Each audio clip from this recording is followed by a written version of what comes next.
Continuando a nossa leitura de hoje, 13 de fevereiro de 2020, uma quinta-feira tão maravilhosa que o Senhor tem nos dado, tão fresca aqui em Uberlândia, pelo menos por enquanto, está bem gostoso o clima.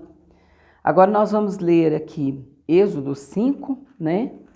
O Êxodo 5 tem 19 versículos e Mateus terminamos agora há pouco, né? E Marcos capítulo 1. Não vamos perder a sequência, porque senão depois não conseguimos fazer a leitura toda da Bíblia, né? E nós colocamos no nosso coração que até 31 de dezembro nós vamos estar terminando de ler essa palavra. Esse projeto chama Lendo a Bíblia para você em um ano.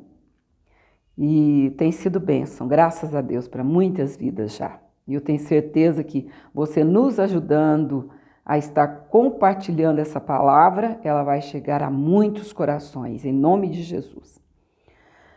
Moisés e Arão falam a Faraó.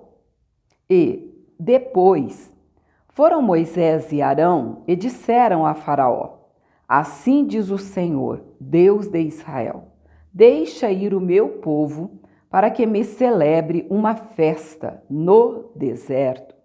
Mas Faraó disse: quem é o Senhor, cuja voz eu ouvirei para deixar ir Israel? Não conheço o Senhor, nem tampouco deixarei ir Israel. E eles disseram: o Deus dos hebreus nos encontrou. Portanto, deixa-nos agora ir caminho de 3 dias ao deserto, para que ofereçamos sacrifícios ao Senhor, e ele não venha sobre nós com pestilência ou com espada. Então, disse-lhes o rei do Egito: Moisés e Arão, por que fazeis cessar o povo das suas obras? Ide a vossas cargas.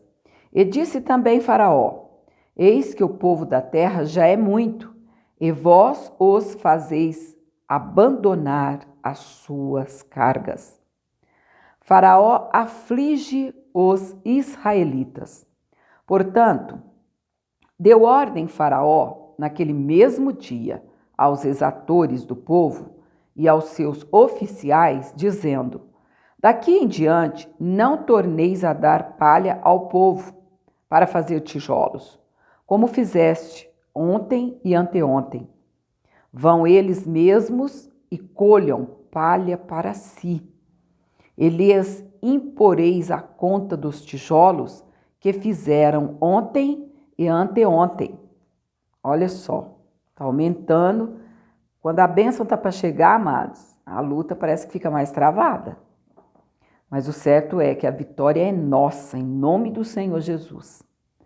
Nada diminuireis dela, porque eles estão ociosos, trabalhavam como escravos, não tinham salário, somente o alimento e, segundo a história, era um alimento bem precário. Por isso, clamam dizendo: vamos, sacrifiquemos ao nosso Deus. Agrave-se o serviço sobre estes homens, para que se ocupem nele e não confiem em palavras de mentira. Então saíram os exatores do povo e seus oficiais e falaram ao povo, dizendo: assim diz Faraó: eu não vos darei palha. Ide vós mesmos e tomai vós palha de onde a achardes, porque nada se diminuirá de vosso serviço. Então o povo se espalhou por toda a terra do Egito a colher restolho em lugar de palha. E os exatores os apertavam, dizendo: acabai vossa obra, a tarefa de cada dia, como quando havia palha. E foram açoitados os oficiais dos filhos de Israel, que os exatores de Faraó tinham posto sobre eles, dizendo estes: por que não acabastes vossa tarefa ontem e hoje, fazendo tijolos como antes? Pelo que se foram os oficiais dos filhos de Israel e clamaram a Faraó, dizendo: por que fazes assim a teus servos? palha não se dá a teus servos, e nos dizem, fazei tijolos. E eis que teus servos são açoitados, porém o teu povo tem a culpa. Mas ele disse, vós sois ociosos, ou seja, preguiçosos. Vós sois ociosos, ainda repete. Por isso dizeis, vamos, sacrifiquemos ao Senhor. Ide, pois, agora, trabalhai. Palha, porém, não se vos dará. Contudo, dareis a conta dos tijolos. Então, os oficiais dos filhos de Israel viram-se em aflição, porquanto se dizia, nada diminuireis de vossos tijolos, da tarefa do dia do seu dia. Os israelitas queixam-se de Moisés e Arão. Já começaram a murmurar. E encontraram a Moisés e a Arão, que estavam defronte deles, quando saíram de Faraó. E disseram-lhes, o Senhor atente sobre vós e julgue isso, porquanto fizeste o nosso cheiro repelente diante de Faraó e diante de seus servos, dando-lhes a espada nas mãos para nos matar. Ou seja, você veio aqui para fazer Faraó nos matar, porque vamos morrer de tanto trabalhar. Então, tornou Moisés ao Senhor e disse, Senhor, por que fizeste mal a este povo? Por que me enviaste? Porque desde que entrei a Faraó para falar em teu nome, ele maltratou este povo e de nenhuma maneira livraste o teu povo. Aqui termina o capítulo 5. Oh, glórias a Deus! Quando a gente começa a ler assim, dá vontade de terminar toda a história, não é verdade? Vamos agora para Marcos, capítulo 1. O Santo Evangelho segundo Marcos. João Batista.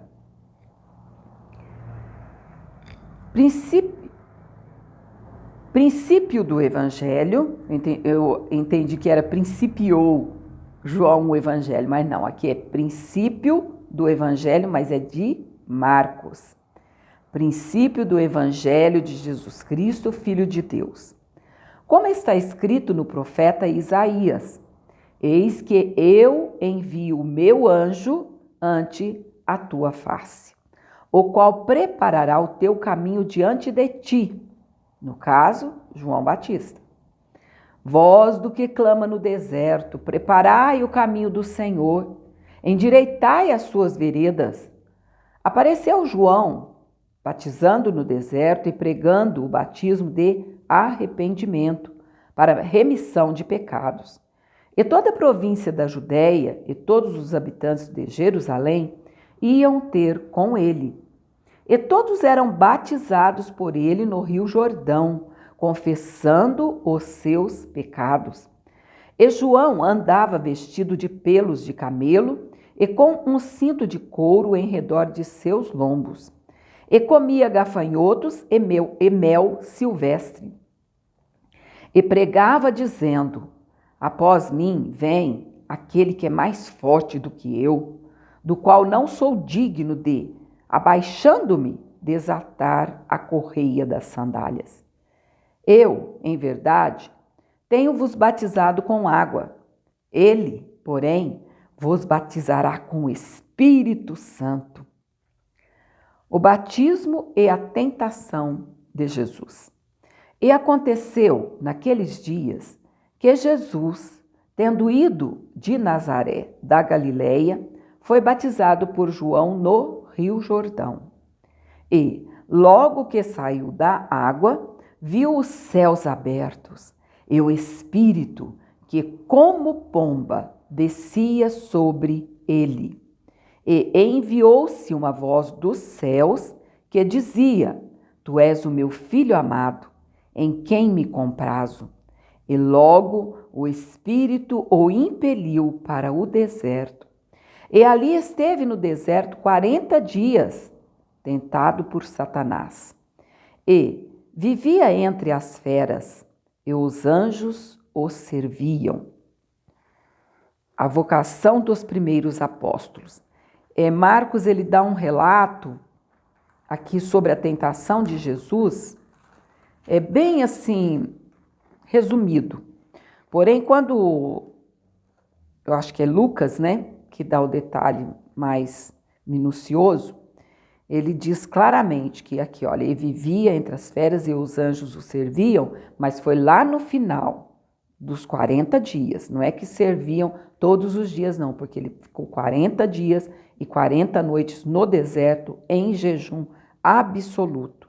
E aqui também não traz o relato que o diabo o tentou por 3 vezes, expondo a palavra, né? Com a própria palavra, o Satanás ele quis afrontar Jesus. Então é por isso, amados, que o Senhor colocou no meu coração em ler essa palavra esse ano para você. Sabe por quê? Se você não tirou aquele capricho de ler antes de sair para o trabalho, na correria, vá para o trabalho ouvindo a palavra.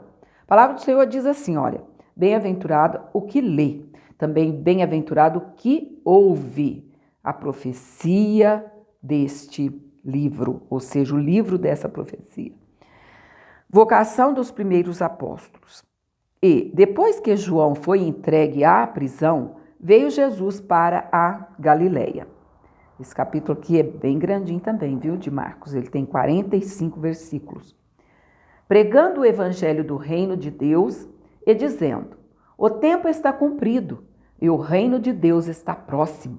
Arrependei-vos e crede no evangelho. E, andando junto ao mar da Galileia, viu Simão e André, seu irmão, que lançavam a rede ao mar, pois eram pescadores. E Jesus lhes disse, vinde após mim, e eu farei que sejais pescadores de homens. E, deixando logo as suas redes, o seguiram. E, passando dali um pouco mais adiante, viu Tiago, filho de Zebedeu, e João, seu irmão, que estavam no barco consertando as redes. E logo os chamou. E eles, deixando seu pai Zebedeu no barco, com os empregados, foram após ele. Quero parar um pouquinho aqui quando Jesus disse, vinde e eu farei que sejais pescadores de homens.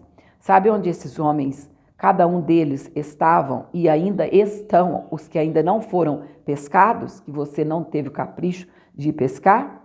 Não é em água limpa, não. Eles estão num charco de lodo, porque trazendo do hebraico para cá, isso está dizendo isso. Esses homens não estão em águas limpas, pelo contrário, eles estão mergulhados num charco de lodo. E você, com a palavra de Deus, vai lá, pesca e tira aquela pessoa imunda do pecado espiritualmente, porque era assim que éramos antes de receber Jesus. Hoje, não mais. Por quê? Porque todas as manhãs, todas as madrugadas, todas as noites, todo momento em que você peca, somente no pensar, o sangue de Jesus te purifica de todo pecado. Sabe por quê? Porque você se arrepende naquele momento. Como eu já disse esses dias, o Espírito Santo que passou a habitar em você te diz, naquele exato momento, você pecou. Eu te falei para você não fazer, não falei? Eu falei para você não falar, e você falou. Pecou com os lábios, e primeiro nós pecamos com a mente. Então vamos tirar esses homens e mulheres do charco de lodo? Davi confirma essa palavra dizendo que o Senhor o tirou de um charco de lodo. É um lamaçal, amados. É essa maneira que a gente se encontrava. Ah, mas eu não fazia isso e não fazia aquilo. O que eu gostava de fazer era só contar uma mentirinha. Charco de lodo. Da mesma forma.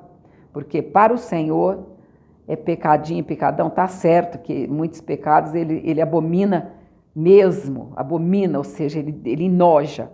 Mas uma mentirinha, se não tiver o sangue de Jesus para nos purificar, pronto. É o suficiente para não entrarmos no céu. Só que o novo, aquele que foi nascido de novo, quando acontece o novo nascimento na vida da pessoa, ela não tem prazer em pecar. Não é verdade? A cura do endemoniado de Cafarnaum. Entraram em Cafarnaum e, logo no sábado, indo ele à sinagoga, ali ensinava. E maravilharam-se da sua doutrina, porque os ensinava como tendo autoridade, e não como os escribas. E estava na sinagoga deles um homem com um espírito imundo, o qual exclamou, dizendo: Ah, que temos contigo, Jesus Nazareno? Vieste destruir-nos?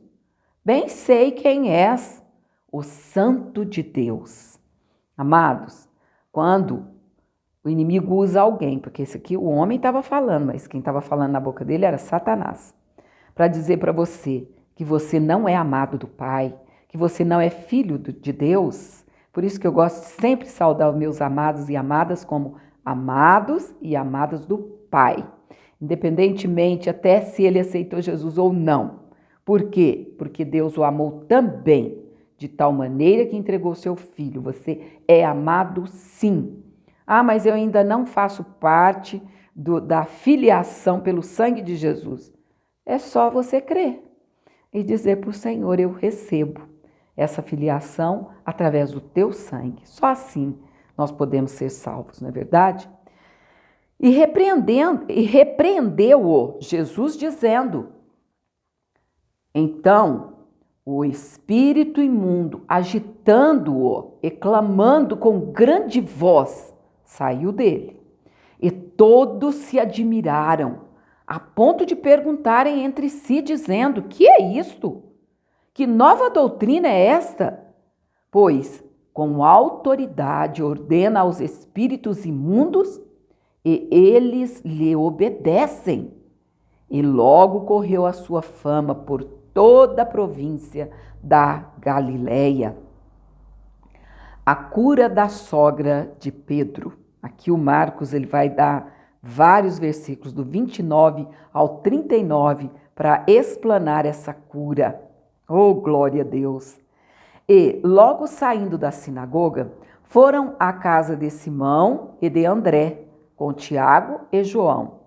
E a sogra de Simão estava deitada com febre, e logo lhe falaram dela.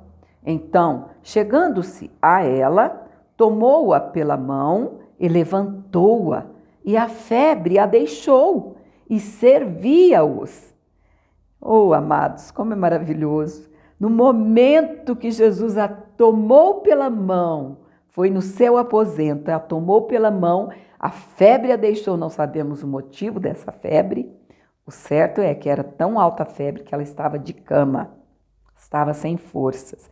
Mas diz que a febre a deixou e servia-os.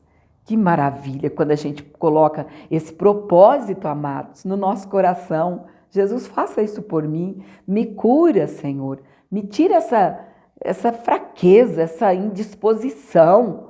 Aí o Senhor vem e tira e nos cura. E aí aquilo que a gente prometeu que iria fazer, não faz nada. Vai fazer é coisa dessa vida. São coisas, né? Tanta coisas. Certa vez Jesus disse para Marta, né? Marta, Marta, estás afadigada e preocupada com tantas coisas, mas uma só é a necessária. Daqui uns dias vamos chegar lá. E toda a cidade se ajuntou à porta. Não, vamos lá. Leio o versículo 32. Então, chegando-se a ela, tomou-a pela mão e levantou-a, e a febre a deixou, e servia-os. E, tendo chegado a tarde, quando já estava se pondo o sol, trouxeram-lhe todos os que se achavam enfermos e endemoniados.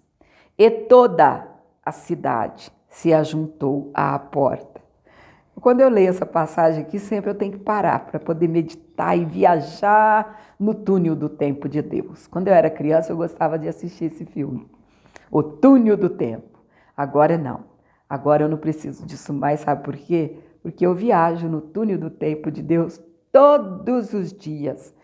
Parece que a gente está lá, assim, vendo tudo acontecer. Uma cidade inteira foi à casa de Pedro, onde Jesus passou a ficar hospedado todo o tempo daqui para frente. Quando ele diz àqueles discípulos, olha, o Filho do Homem não tem onde reclinar a cabeça, não é que ele não tinha onde dormir, onde comer, ele não tinha casa própria. Ele morava de favor na casa de Pedro, o Rei do Universo, aquele que criou todas as coisas, a terra, os céus, o mar e tudo que neles há. Criou a mim, criou a você. Aquele que conta o número das estrelas, chamando-as a todas pelos seus nomes, e elas se apresentam. Amados, foi esse que viveu de favor na casa de Pedro, ali em Cafarnaum. Oh, glória a Deus, que maravilha! E toda a cidade, vamos repetir, e toda a cidade se ajuntou à porta e curou muitos que se achavam enfermos de diversas enfermidades, expulsou muitos demônios, porém não deixava falar os demônios porque o conheciam. Outro detalhe, amados, porque a palavra de Deus ela é palavra rema, ou seja, palavra revelada, palavra falada. Isso que significa a palavra rema do hebraico para nós, palavra falada, palavra não só pensada, porque às vezes a pessoa pensa assim, mas como? Palavra é falada? Nem sempre. Às vezes pensamos a palavra, mas não falamos. Mas palavra rema é aquela que foi dita, pronunciada. E por que curou muitos que se achavam enfermos? Porque agora não é usada a palavra todos os que se achavam enfermos. Nem Jesus curou todos. Sabe por quê? Porque não criam. Porque somente se crermos que Jesus pode nos curar é que ele nos cura. Se a gente não crer, se tiver dúvida, a bênção não chega. Então aqui não diz que ele curou a todos, mas curou muitos. E também expulsou muitos demônios. Porém, não deixava falar os demônios, porque o conheciam. E, levantando-se de manhã, muito cedo, estando ainda escuro, saiu e foi para um lugar deserto e ali orava. Amados, esse versículo 34, que diz que ele não deixava falar os demônios, deixa bem claro que a gente não tem nada que conversar com demônios. Sabe por que diz assim? Porque o conheciam? Porque eles moraram no céu. E eles sabiam, desde então, quem era Jesus, que sempre foi o Filho de Deus. Eles conheceram Jesus desde a glória, porque eles foram expulsos de lá. E olha aqui que ele já disse aqui, olha, o versículo 24, que temos contigo, Jesus Nazareno, vieste destruir-nos? Bem sei quem és, o Santo de Deus. Mas Jesus não queria que aquele povo ficasse sabendo agora, nesse momento. Vamos parar um pouquinho. Vamos parar um pouquinho, porque agora está passando uma propaganda. É assim, amados, enquanto a gente não tem um estúdio, né? O Senhor vai preparar, eu tenho certeza, estou pedindo para Ele, e Ele vai nos conceder. Com o estúdio, qualquer hora do dia a gente pode gravar, que não tem barulho. Mas enquanto não, vamos assim. De fé em fé e de glória em glória, tudo pela fé, pela graça do Pai. Então, amados, aqui o Senhor Jesus não queria que aquela multidão soubesse ainda que ele era o Filho de Deus, porque ainda tinha 3 longos anos, 3 anos e meio, praticamente, para trabalhar ainda. Olha aqui, aí diz assim, e levantando-se de manhã muito cedo, estando ainda escuro, saiu e foi para um lugar deserto e ali orava. Jesus orava muito porque ele queria saber do Pai qual era a próxima ordem. Era dessa maneira, porque ele era filho obediente. Qual a próxima ordem o Pai iria dar para ele? Porque ele era 100% Deus, mas também 100% homem. E ele andava direcionado pelo Espírito Santo de Deus. Por isso que não foi por acaso que o Isaías escreveu, capítulo 61, o Espírito do Senhor Jeová está sobre mim, porque o Senhor me ungiu para pregar boas novas aos mansos. E ali vai uma infinidade de bênçãos que ele trouxe para nós. E, achando-o, 36 agora, e seguiram-no Simão e os que com ele estavam. E, achando-o, lhe disseram, todos te buscam. E ele lhes disse: vamos às aldeias vizinhas, para que eu ali também pregue, porque para isso vim. E pregava nas sinagogas deles por toda a Galileia, e expulsava os demônios. Oh, glória a Deus! O nosso Jesus agora, ele está aqui através da minha e da tua pessoa, através do Espírito Santo dele, que habita em você e habita em mim, para libertarmos os cativos, para quebrarmos o jugo daqueles que estão presos. A cura de um leproso. E aproximou-se dele um leproso, que, rogando-lhe e pondo-se de joelhos diante dele, lhe dizia: se queres, bem podes limpar-me. E Jesus, movido de grande compaixão, estendeu a mão e tocou-o, e disse-lhe: quero, ser limpo. E, tendo ele dito isso, logo a lepra desapareceu e ficou limpo. E, advertindo-o severamente, logo o despediu. E disse-lhe: olha, não digas nada a ninguém, porém vai, mostra-te ao sacerdote e oferece pela tua purificação o que Moisés determinou para lhe servir de testemunho.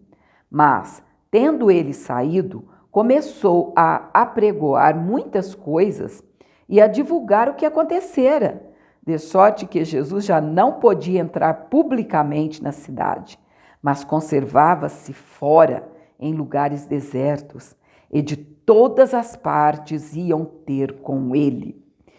O antes leproso não conseguiu conter a alegria. Com certeza ele pensou: amados, mas como eu vou ficar calado? Todos vão me ver e vão me ver limpo. Ou os outros leprosos vão querer ser limpos também. E ele anunciou sim a palavra. Mas como sempre dizem por aí, quando a gente diz para alguém não falar algo, é a mesma coisa de a gente dizer: fala para todo mundo. Quem sabe o Senhor queria era que ele dissesse mesmo, para que muitos pudessem ser curados. Tanto é que na frente nós vamos ler sobre os 10 leprosos, ou seja, 10 leprosos que ficaram sabendo da cura desse leproso. Jesus é maravilhoso demais. Que você possa ter uma boa tarde agora na presença do Senhor, um resto de manhã maravilhoso na presença do Pai. Que o Senhor possa te abençoar de uma maneira gloriosa, no nome de Jesus. Amém.